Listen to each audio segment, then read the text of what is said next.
Welcome back, ladies and gentlemen, to Real TC. Well, answers a comment from Mr. John Brase. I'm assuming that's how you say it. His comment was over, like, how the tank commander or the loader would talk to the driver, and then how the tank commander or loader would talk to the gunner. I'm paraphrasing. But the tank commander or loader talking to the driver would be giving him general directions on where to go, left, right, up, or back up, hold your right, back up, hold your left, speed up, you drive slower than my damn grandmother, a washing machine moves faster than you, will you stop trying to play fuck, marry, kill because you keep saying the three same people every single time and it's so boring I could care less to hear it. Like, on a tank, there's 4 guys, because women don't belong in combat arms, 4 guys that are welded together through an intercom. Like, think of a Discord channel that is always on as long as Master Power is on. It cannot ever go away, and you're also listening to Platoon Net or Company Net, or if you're unfortunate, you're on Battalion Net, where you get to hear the company commander get his ass chewed by the battalion commander, which is awesome. As long as you're not on that tank, it is awesome. Probably it's a story for a different time. There's general things the tank commander will be talking to. The driver will be like, back up, hold your right, which is literally this. Alright, forward, left. Forward, left, come on. To where you're talking shit to each other the whole time. And there's other times to where it seems that the driver is almost telepathic. It takes some time, because after a while you're talking to the driver, and eventually the driver will get a sense on where the tank commander generally wants the tank to be. Hey, we're taking fire from a right. Generally the driver is going to sit there, turn the entire hull to the right, without being told to do it, which is correct. You want the most amount of armor pointed towards the enemy. And driver does dumb private thing and goes, we are taking fire from right. I could back up, hold my left, and back up that way. Or I could just, if we're going forward, turn right. Apply armor to enemy. Because that's all the driver can do. And there's other times where the tank commander is bitching at the damn driver because he's just being an idiot and he's hitting waddies or ditches doing 30, 40 mile an hour because he's not paying attention. And everyone inside the tank flies all over inside the tank, and they're mad, and they want to strangle this damn motherfucker that keeps hitting these damn ditches, or breaking torsion bars, or road wheel arms, or not paying attention when the tank catches fire and forgets to tell everybody. That is another thing. Generally, there is what we call bitchin' Betty on the tank. And if anything comes up, like, was it driver hatch open, gun turret drive inactive, crew pressure low, which I know people have heard a million times. You got engine fire, which if you hear that, yeah, you are really having a bad day. NBC main disabled. But I know crew pressure low always happens because if you have the hatches open or any of the drain valves open and you index coax and the NBC system turns on, or the main NBC system, the tank automatically detects whether the pressure is low or not, and it is an alarm that does not shut off. Or another one would be a stave fault, or a gunner's power control handle failure. That'll populate on all 3 of the screens on M1A2s. And every single person, the tank commander, the gunner, and the driver, have to sit there and hit reset on their computer. Otherwise, it will keep going. Because the gunner can hit it because it's right there. Yeah, no big deal. But the tank commander also has to hit it. And even if those 2 hit it, the driver still has to hit it. And the driver is generally driving. He has both of his hands on the T-bar. And, of course, again, everyone's yelling at the driver for being an idiot and not hitting it, and everyone's going deaf. Because they can't hear the radio, they can't hear each other talk because of the stupid alarm that the tank has that no one likes. Which is why everyone disconnects it. And I mean everyone. You can climb on any tank in the United States Army and you will find the alarm cable disconnected from the comm system. On every single one. And if there is a tank that has one connected, I guaranteed within 20 minutes of the crew getting on that particular tank, it is no longer connected. But anyway, I'm getting way off track. Another thing that you're generally talking with the driver from the tank commander loader, left, right, back up, hold your left, hold your right, that kind of stuff. It's just the general shit talking. Because you're bored, you can't have your phones on you. Well, especially back in the day as this game portrays, they didn't have phones, so they had to talk to each other, which gets old. And of course, then you sit there playing games to combat boredom, or whether you're playing games or you're just talking shit for 24 hours a day, 7 days a week until the field problem ends. And either you have a good crew dynamic where everyone works good and everything's nice and relaxed, or you have a horrendous crew dynamic where everyone wants to damn near kill each other every 20 minutes, which is absolutely hilarious to watch. Especially if you're up in the tower out at gunnery and you have like the tank commander screaming at like the gunner or the loader or the driver or all three of them who are being idiots in his opinion. And you're up in the tower and you forget to mute them up there from the Big Brother system. You go, ooh, I get to watch. Ah, yes. Someone's getting their ass chewed. So much fun. It's always fun to watch other people get their ass chewed. Never fun to receive it, I'll be honest with that one. But anyway, I got completely sidetracked.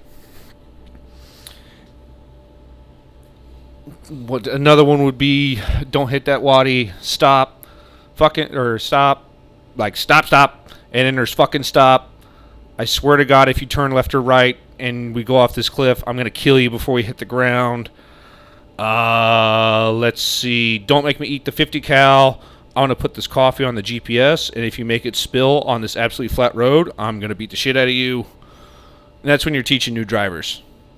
Because some of them use that brake as a goddamn on-off switch. And then when the driver uses the brake as an on-off switch, everyone wants to kill them. Figuratively, not literally. Chill out, people. And then for the tank commander to the gunner. A lot of times it is gun left, steady on. What's that out there? Oh, it's a truck. Oh, okay, no big deal. Is it an enemy truck? Is it our truck? Or what's going on with it? Well, it says. Oh my God. All right, climb down. Look at the GPS extension. That's our truck. Get better next time, dumbass. Or you'll be like, gun right, steady on. What's out there? There's nothing out there.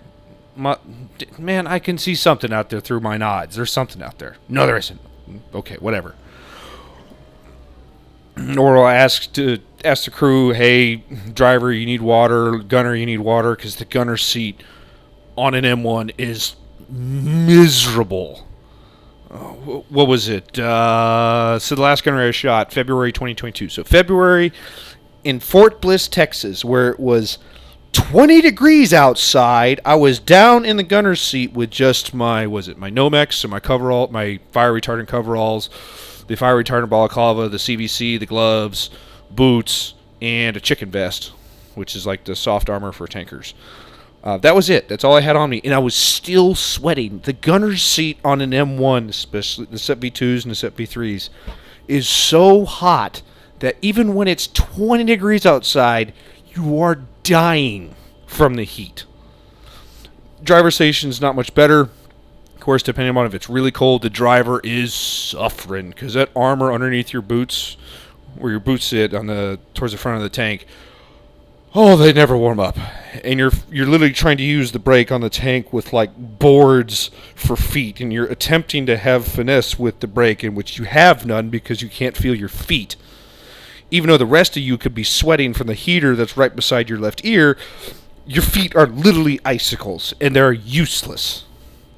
The loader generally has a pretty good spot, except no good place to sit or stand. The loader is very uncomfortable. The tank commander is very uncomfortable because he is standing 90% of the time, and of that 10%, he is sitting either on the tank commander's hatch on the sides of it, if it's a A2, or he's sitting in a TC seat, which the TC seat is the most uncomfortable seat ever devised by man. The genius that designed that thing deserves to be set on fire. I can't stand stand it.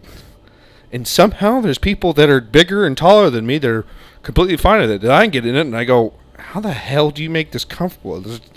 It's like perfectly designed to just pinch the shit out of me and never be comfortable. Let's see. Where else can I rant on this with? Oh, yes. Actual problems with the M1 versus what all the other internet quote-unquote experts will say. Let's see. There is... can't release anything. Damn it. Okay, there are connectors throughout the tank for... that push, like, power and stuff like that. But some of these connection points are in the most inaccessible parts of the tank, where some engineer, in their infinite wisdom, stabbed this thing here with like 6 cables on it, and whenever you're trying to fix something, you have to take off one of those cables and see if that cable is bad. Well, you can physically see it with your eyeballs. Physically see it. You cannot physically get your hand there. Who in the right mind thought that was a good idea? Why? Why? And of course, then also the heat. Yes, the tank, the Set V2s and the Set V3s have quote-unquote air conditioning. It is always broken. It never works. Ugh. Trust me when I say this. The air conditioning on the tank, on the Set 2s and Set 3s, when it works, is awesome. It can be 95 degrees outside, which I have no idea what that is in communist measurements. What was that, 42? Or no, that'd be 35, 36, somewhere on there in communist measurements. You can turn it on. And it is rather comfortable. It ain't great, but it's more comfortable than being in 95 degree heat in a metal box. And that's what a lot of people tend to forget about tanks, is it's a metal box, and so when it's cold outside, it's really cold inside, and when it's hot outside, it's really hot inside. Unless you're the gunner, where it's just always hot, and you're just drinking gallons of water a day attempting to not die of dehydration. And I mean, the Cadillacs, and the reason why they're called the gunner's power control handlers, the reason why they're called Cadillacs is because they're made by Cadillac Gauge. Anyway, the optics, so the GPS and the thermal imaging system in your Cadillacs, if it is over 100 degrees outside, you have to have gloves to touch the Cadillacs. They're so hot from you traversing because of the hydraulic fluid that's heating up literally everything. You cannot touch the Cadillacs with your bare hands. You will burn them. It is awful, but also the most fun you could ever have. Gunnery is awesome. Yes, being in the Army sucks, but gunnery is awesome. Gunnery on tanks somewhat makes up for being in the Army. Kind of. Somewhat. Not really. Learned a lot. It was fun. Great times. And bad times. Hopefully you enjoyed the rant. I know it kind of went all over the place, but I know some people like that on occasion. No idea why. If you guys want more of this stuff, let me know. I can just sit here and rant all day about tanks and go down that rabbit hole and, yeah, whatever it is. All right. Thanks for watching.